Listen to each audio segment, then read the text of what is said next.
Selamat pagi pemirsa, kabar Indonesia edisi Senin 20 November 2023 hadir menemani Anda. Beragam berita aktual akan kami hadirkan selama 30 menit ke depan.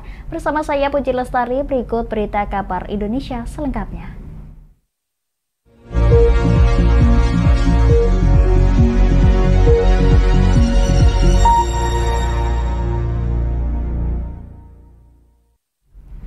Pemirsa, Menpan RB Abdullah Azwar Anas menegaskan akan menindak aparatur sipil negara atau ASN yang bersikap tidak netral di masa pemilu. Hal itu diungkapkan usai menghadiri penandatanganan nota kesepahaman dan kerjasama Kementerian PAN-RB dan Yayasan Upaya Indonesia Damai di kampus UID Kura-Kura Bali di Denpasar.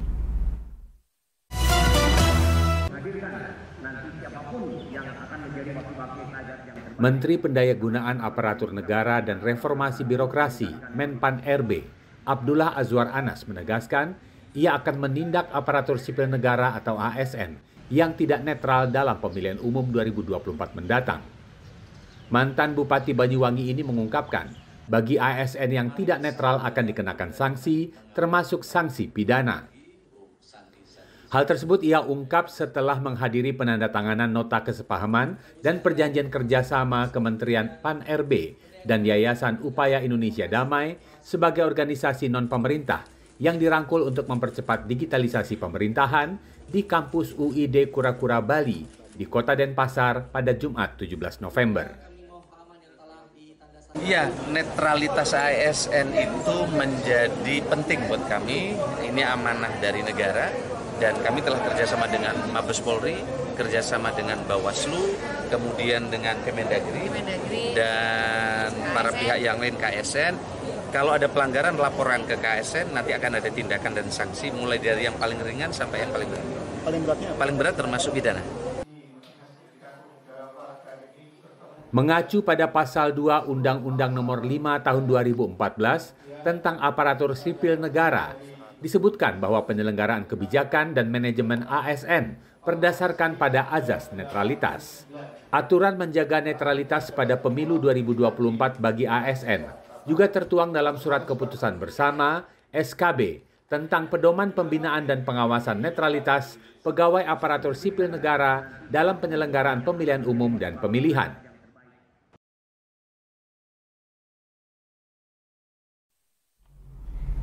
Pemirsa, Bulog Subdivisi Regional Gorontalo menambah persediaan beras sebanyak 2.321 ton dari sebelumnya memiliki stok 1.261 ton beras. Penambahan persediaan beras tersebut dilakukan untuk mencukupi kebutuhan masyarakat provinsi setempat hingga bulan Maret 2024.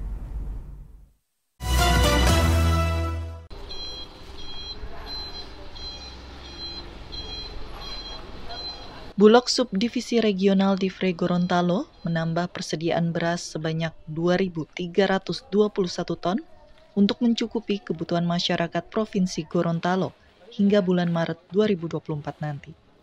Sebelumnya, stok beras Bulog Gorontalo berjumlah 1.261 ton yang disimpan di 3 gudang, yaitu Gudang Talumolo, Bongo, dan Marisa. Dengan demikian, saat ini Bulog Gorontalo total memiliki 3.582 ton beras. Selain untuk memenuhi kebutuhan masyarakat, cadangan beras tersebut juga dialokasikan sebagai bantuan pangan untuk desa dan kelurahan, hingga untuk stabilisasi pasokan dan harga pangan atau SPHP. Untuk itu, Kepala Bulog Subdivre Gorontalo, Munafri Syamsuddin, Jumat 17 November, meminta masyarakat Gorontalo agar tidak khawatir karena stok beras aman hingga tahun depan. Jadi beras tambahan ini salah satunya adalah kita akan menyiapkan tambahan untuk alokasi Desember, terutama bantuan pangan yang 10 kilo. Kemudian untuk stabilisasi pasokan harga, kita juga akan lanjutkan terus sampai Desember. Ia menambahkan untuk menekan agar harga beras di pasaran tidak naik terlalu tinggi, Bulog Gorontalo bersama Badan Pangan Nasional dan pemerintah daerah setempat melakukan penyaluran bantuan cadangan pangan pemerintah ke seluruh desa dan kelurahan, serta menjual beras stabilisasi pasokan dan harga pangan.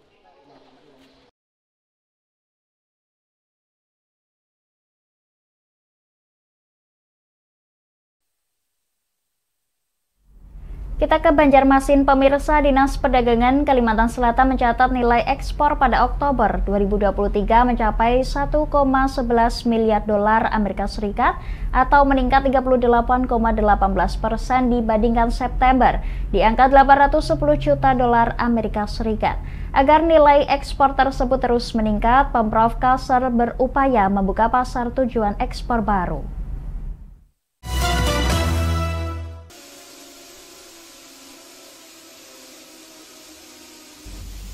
Sejumlah komoditas di Kalimantan Selatan diantaranya karet alam, kelapa sawit, kayu, rotan, perikanan, dan tambang mengalami peningkatan nilai ekspor cukup signifikan pada bulan Oktober, yakni sebesar 38,18%. Berdasarkan data Dinas Perdagangan Kalsel, nilai ekspor pada bulan Oktober tercatat di angka 1,1 miliar dolar Amerika Serikat, atau meningkat jika dibandingkan bulan September di kisaran 810.205.000 dolar, yang juga dibarengi dengan meningkatnya jumlah permintaan ekspor dari 11.573.771,6 ton pada bulan September menjadi 15.314.857,2 ton pada bulan Oktober. Hal tersebut menurut Kepala Bidang Pengembangan Perdagangan Luar Negeri Dinas Perdagangan Kalsel Muhammad Syarif di Banjarmasin pada 17 November dipengaruhi oleh meningkatnya harga komoditas, selain meningkatnya jumlah permintaan dari negara importir dan bertambahnya negara tujuan ekspor. Produk yang masih mendominasi di Kalimantan Selatan adalah produk-produknya tambang, tetap di batubara, kemudian juga ada kaitannya dengan produk-produk kelapa sawit.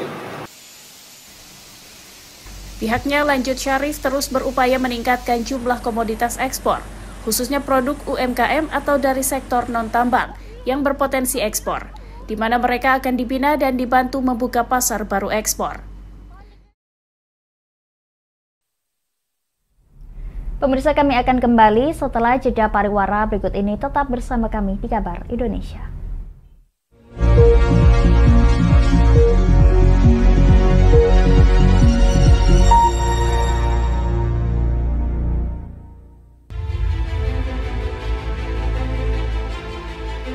Memberikan pinjaman uang kepada saya dengan bunga 8% per bulan. Membedah opini narasumber, menggali lebih dalam untuk mendapatkan perspektif baru yang lebih faktual. Masalahnya, nota perbaikan kapal itu semua ada di saya. Kenapa Tomo bisa menunjukkan? Demi mendapatkan informasi yang solutif dan terpercaya dalam Bedah Opini. Setiap Rabu jam 11 siang hanya di Lingkar TV.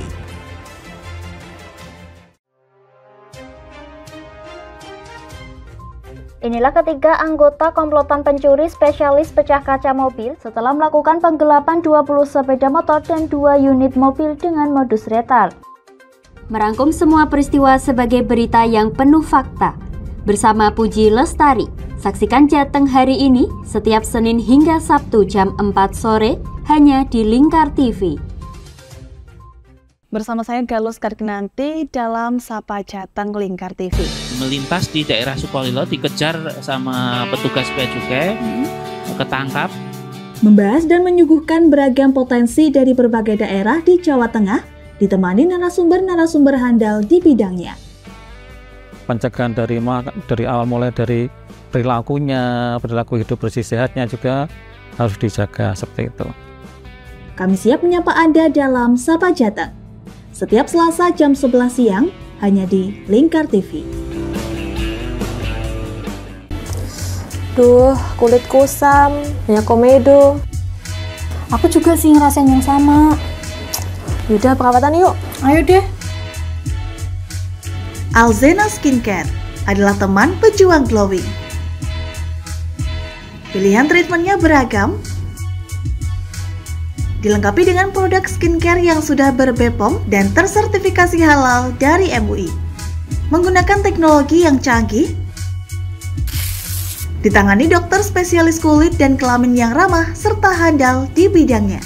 Gak usah ragu lagi, segera datang ke Alzena Skincare di daerah Anda, karena Alzena Skincare ada di mana-mana. Kini sudah buka hingga 68 cabang loh. Tunggu apa lagi? Kita udah coba loh. Sekarang giliran kamu ya.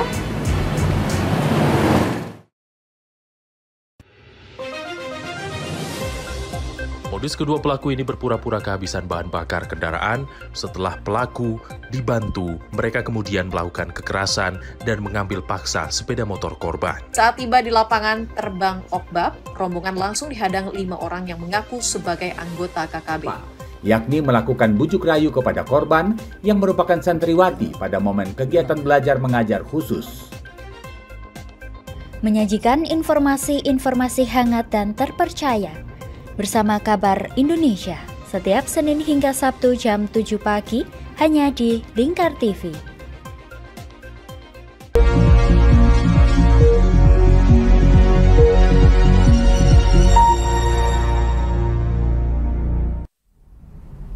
Anda masih menyaksikan Kabar Indonesia pemirsa. Mahasiswa program studi teknik mesin Universitas Muhammadiyah Jember menciptakan mobil listrik yang terbuat dari sejumlah komponen bekas dan mampu berjalan hingga kecepatan 70 km per jam. Kendaraan itu pun telah meraih sejumlah prestasi gemilang dalam kompetisi mobil listrik Indonesia 2023 yang diselenggarakan Politeknik Negeri Bandung.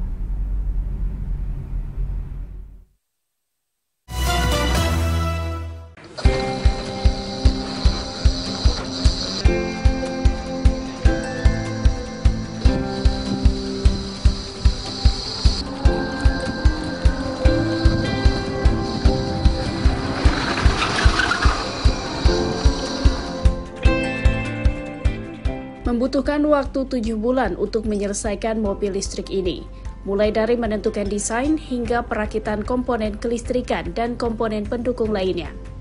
Inilah Barata, kendaraan listrik karya mahasiswa program studi teknik mesin Universitas Muhammadiyah Jember. Memanfaatkan sejumlah barang tidak terpakai seperti aki motor bekas, syok motor bekas, serta sejumlah komponen kelistrikan lainnya, kecuali baterai kering, di mana penggunaan baterai baru diperlukan untuk penyimpanan daya yang maksimal, agar mampu menggerakkan roda mobil dengan sempurna. Hasilnya, Barata mampu melaju dengan kecepatan 70 km per jam saat diperagakan oleh seorang mahasiswa pada 17 November. Kendaraan itu pun telah mampu meraih prestasi dalam ajang kompetisi mobil listrik Indonesia 2023 yang diselenggarakan di Politeknik Negeri Bandung pada 8 November lalu dengan menyabet juara kedua di kategori endurance dan juara ketiga kategori pengereman. Bahan bakar minyak, yaitu pertalite dan lain-lain itu yang sangat susah sebenarnya sekarang. Jadinya kita ingin mengalihkan pemikiran masyarakat untuk beralih ke mobil listrik, sehingga nantinya mobil listrik ini bisa berkembang di masyarakat. Yang menjadi tolak ukur kami di sini adalah efisiensi. Karena apa? Menurut kami, efisiensi itu sangat penting untuk daya ataupun kekuatan dari mobil itu sendiri.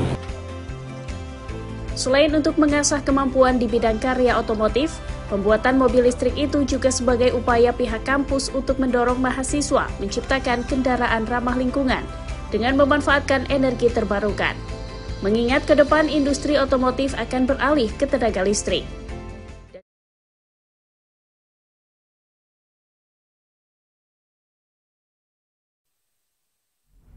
Kita beralih ke Gaza, Palestina pemirsa. Rumah Sakit Indonesia yang diresmikan tahun 2015 di Gaza tak luput dari serangan bersenjata pasukan Israel.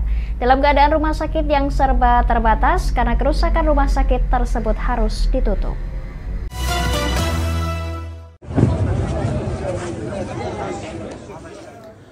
Rumah Sakit Indonesia di Gaza telah ditutup.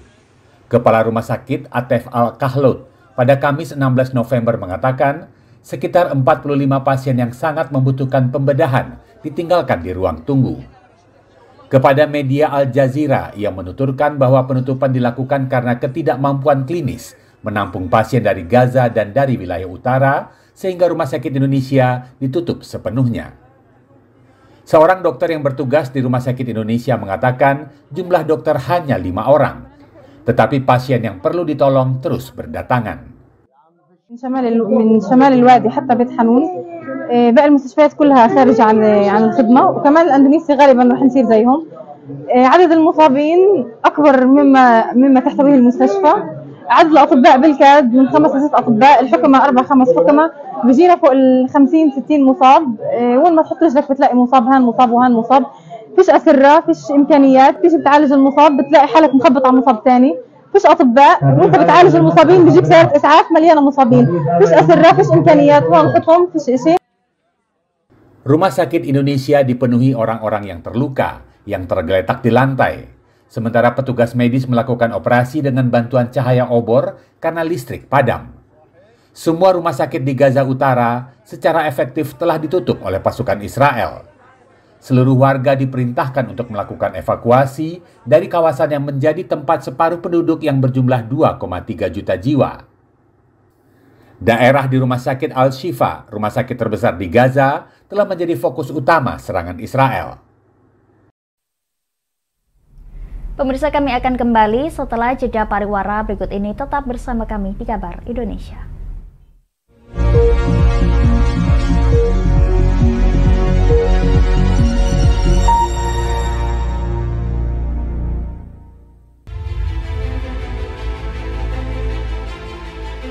Memberikan pinjaman uang kepada saya dengan bunga 8% per bulan. Membedah opini narasumber, menggali lebih dalam untuk mendapatkan perspektif baru yang lebih faktual. Masalahnya, nota perbaikan kapal itu semua ada di saya. Kenapa Tomo bisa menunjukkan? Demi mendapatkan informasi yang solutif dan terpercaya dalam Bedah Opini.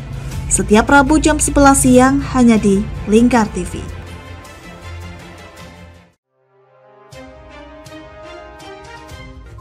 Inilah ketiga anggota komplotan pencuri spesialis pecah kaca mobil setelah melakukan penggelapan 20 sepeda motor dan 2 unit mobil dengan modus retal. Merangkum semua peristiwa sebagai berita yang penuh fakta. Bersama Puji Lestari, saksikan Jateng hari ini setiap Senin hingga Sabtu jam 4 sore hanya di Lingkar TV. Bersama saya Galus Karkinanti dalam Sapa Jateng Lingkar TV. Melintas di daerah Sukolilo dikejar sama petugas bea cukai, ketangkap. Membahas dan menyuguhkan beragam potensi dari berbagai daerah di Jawa Tengah, ditemani narasumber-narasumber handal di bidangnya. Pencegahan dari awal mulai dari perilakunya, perilaku hidup bersih sehatnya juga harus dijaga seperti itu. Kami siap menyapa Anda dalam Sapa Jateng. Setiap Selasa jam 11 siang hanya di Lingkar TV. Duh, kulit kusam, banyak komedo. Aku juga sih ngerasain yang sama. Yaudah, perawatan yuk. Ayo deh. Alzena Skincare adalah teman pejuang glowing.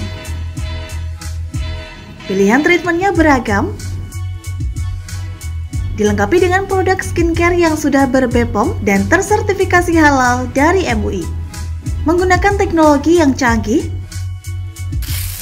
ditangani dokter spesialis kulit dan kelamin yang ramah serta handal di bidangnya. Gak usah ragu lagi, segera datang ke Alzena Skincare di daerah Anda, karena Alzena Skincare ada di mana-mana. Kini sudah buka hingga 68 cabang loh. Tunggu apa lagi? Kita udah coba loh. Sekarang giliran kamu ya.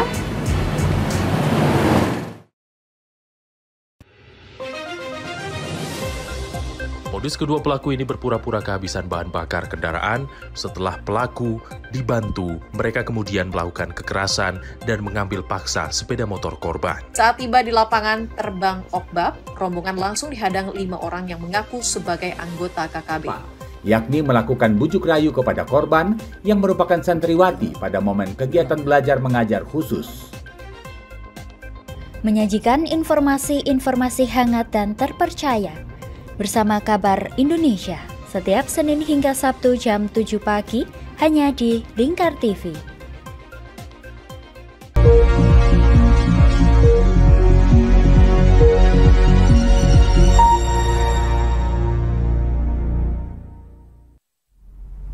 Pemirsa, Kementerian Kelautan dan Perikanan melakukan inovasi dalam memfasilitasi hilirisasi produksi dan ekspor rumput laut di Indonesia. Salah satunya adalah proyek percontohan di Wakatobi, Sulawesi Tenggara. KKP mengutamakan kesehatan ekologi sebagai panglima pembangunan sektor kelautan dan perikanan nasional.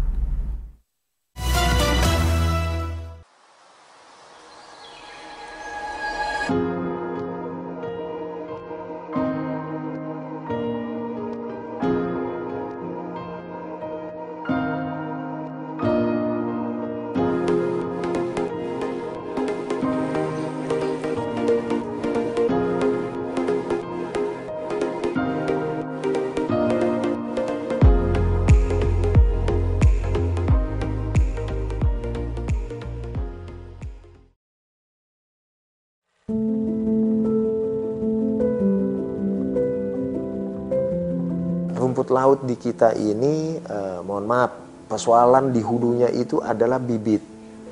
Bibitnya itu tidak berkualitas. Kenapa? Karena modelnya gayanya masih gaya di stek lah ya. Di stek itu generatif gitu, artinya tumbuh, kemudian setelah itu dipotong lagi, dijadikan bibit lagi. Nanti udah gede lagi, dipotong lagi, dijadikan bibit lagi. Nah, kami mencoba, pemerintah hadir dengan pendekatan tissue culture. Kita punya 6 UPT kami yang sudah siap dengan itu, dan salah satu UPT yang mendukung di Wakatobi. Kita berikan kepada masyarakat, kita latih. Silakan nanti datang ke sana, labnya udah bagus. Kemudian kita juga kasih modelingnya, ada sampai mencapai 50 hektar totalnya. Dari total 400 hektar yang kita rencanakan, kita sudah inisiasi 50 hektar.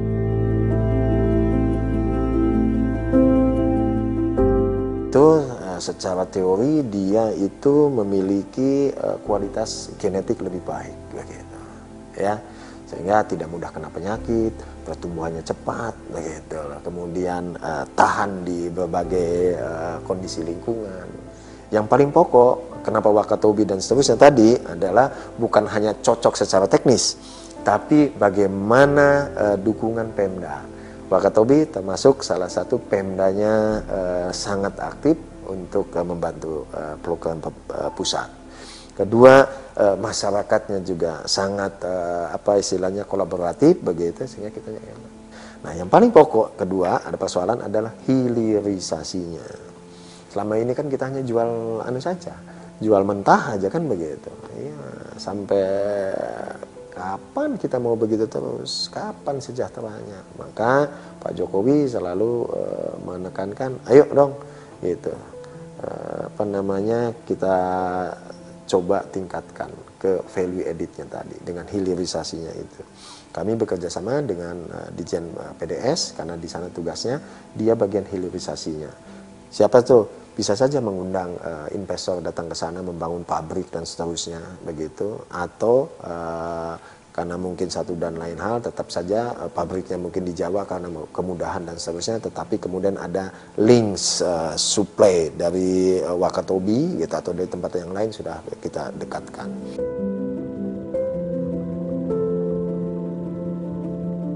Nah, satu hal yang saya sampaikan di Wakatobi, modelingnya kita seperti tadi konsepnya blue economy yang peduli dengan lingkungan begitu ya, tidak lagi menggunakan botol-botol plastik gitu yang biar ngapung itu. Kenapa? Itu kan akan memicu kalau dia luruh itu menjadi microplastik. Kita menggunakan local wisdom, kearifan lokal dengan batok-batok kelapa.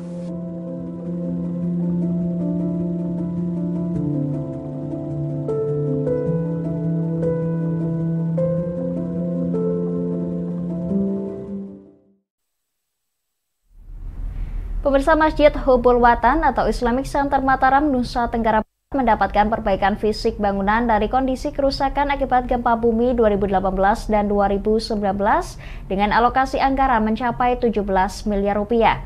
Revitalisasi ditargetkan akan tuntas sebelum Idul Fitri 1445 Hijriah.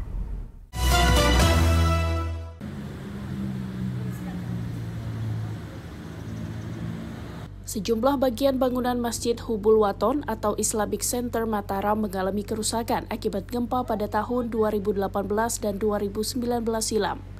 Di antaranya kebocoran di sejumlah tempat, seperti kubah dan plafon akibat salah satu ornamen pada menara roboh dan mengalami keretakan. Hal itu ditemukan setelah Kepala Dinas Pariwisata Provinsi Nusa Tenggara Barat, Jamaluddin Maladi, pada 17 November meninjau kondisi fisik bangunan dan fasilitas pendukung masjid itu, menyusul rencana revitalisasi bangunan ibadah yang mengalami kerusakan tersebut. Meskipun sebelumnya salah satu objek wisata religi itu telah menjalani perbaikan ringan. Untuk itu pihaknya jelas Jamaluddin telah mengalokasikan anggaran 17 miliar rupiah untuk rehabilitasi yang akan dilakukan saat ini, meliputi perbaikan seluruh fisik bangunan dan memastikan seluruh fasilitas penunjang seperti lift dan eskalator kembali berfungsi. Rehabilitasi lantai pun sudah mulai dikerjakan oleh Dinas Pekerjaan Umum dan Perumahan Rakyat dalam pekan ini. Nah, cuman tetap masih belum hilang ya bocor yang begitu besar. Nah ini yang perlu dicari solusinya, tapi teman-teman PU sudah survei ya, sudah naik ke atas, itu ya mudah-mudahan sudah ditemukan titik masalah. Revitalisasi Islamic Center Mataram ditargetkan tuntas pada April 2024 atau menjelang Idul Fitri 1445 Hijriah, di mana selain dilakukan rehabilitasi fisik, juga optimalisasi fungsi Islamic Center seperti destinasi wisata, pusat edukasi Islam, peribadahan, dan ekonomi umat, sehingga juga diharapkan dapat menunjang sektor pariwisata dan menopang pendapatan asli daerah.